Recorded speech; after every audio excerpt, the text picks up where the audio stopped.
Assalamualaikum warahmatullahi wabarakatuh. Halo semuanya, perkenalkan saya Syafina dari program studi pendidikan guru sekolah dasar dengan format NIM 238620622. Di video kali ini saya akan menjelaskan materi bab 5 tentang sejarah agama yang ada di Indonesia.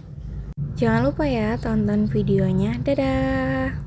Siapa di antara kalian yang pernah berkunjung ke Keraton Yogyakarta dan Keraton Surakarta? Atau mungkin mengunjungi Candi Borobudur dan Candi Prambanan? Adanya kerajaan dan bangunan candi ini adalah salah satu bukti berdirinya kerajaan-kerajaan di Indonesia, baik kerajaan yang bercorak Hindu-Buddha maupun Islam. Kerajaan bercorak Hindu-Buddha diperkirakan berdiri di Indonesia sejak abad ke-4 Masehi. Kerajaan tersebut berkembang karena hubungan dagang dengan India dan Tiongkok. Yuk, kita bahas apa aja sih contoh kerajaan yang bercorak Hindu-Buddha? Kerajaan Kutai terletak di dekat Sungai Mahakam, Kalimantan Timur. Kerajaan Kutai adalah salah satu kerajaan Hindu tertua di Indonesia yang berdiri sekitar abad 400 Masehi. Kerajaan Kutai mengalami kejayaan pada masa Raja Wulawarman yang kisahnya tercatat dalam 7 Gua Yupah. Kerajaan Tarumanegara terletak di dekat Sungai Citarum, Jawa Barat. Kerajaan ini berkuasa sejak abad ke-4 Masehi. Raja yang terkenal adalah Purnawarman. Peninggalan kerajaan Tarumanegara adalah Prastasi Tugu, Prastasi Ciratung, dan Prastasi Kebun Kopi. Kerajaan Mataram kuno berkuasa sejak abad ke-8 Masehi. Awalnya, kerajaan ini terletak di Jawa Tengah, kemudian pindah ke Jawa Timur karena bencana letusan gunung berapi. Raja pertamanya adalah Raja Sanjaya. Awalnya, kerajaan ini bercorak Hindu, tapi pada masa dinasti Sailendra juga menganut Buddha. Peninggalan kerajaan Mataram kuno adalah Candi Prambanan dan Candi Borobudur. Kerajaan Sriwijaya adalah kerajaan yang bercorak Buddha yang berdiri sejak abad ke-7. Kerajaan ini terletak di Palembang, tepatnya di dekat Selat Malaka. Kerajaan ini mampu berkembang dengan pesat karena Selat Malaka merupakan pusat pelayaran dan perdagangan internasional.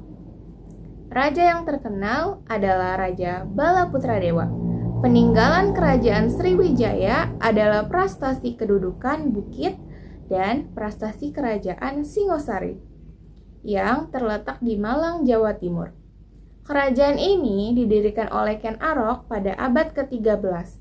Raja yang terkenal adalah Kartanegara yang membawa Singosari ke puncak kejayaan melalui ekspedisi Pamalayu.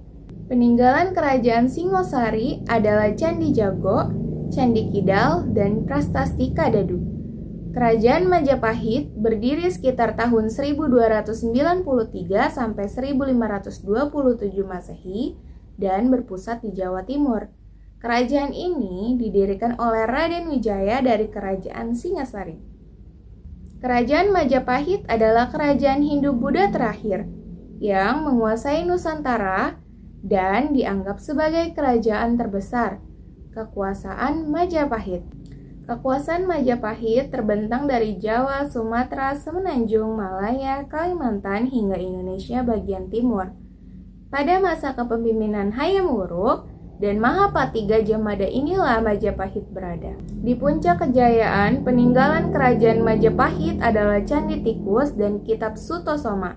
Lalu, bagaimana dengan kerajaan bercorak Islam? Masuk dan berkembang di Nusantara sekitar abad ke-13 melalui para pedagang dari Arab, Persia, dan Gujarat.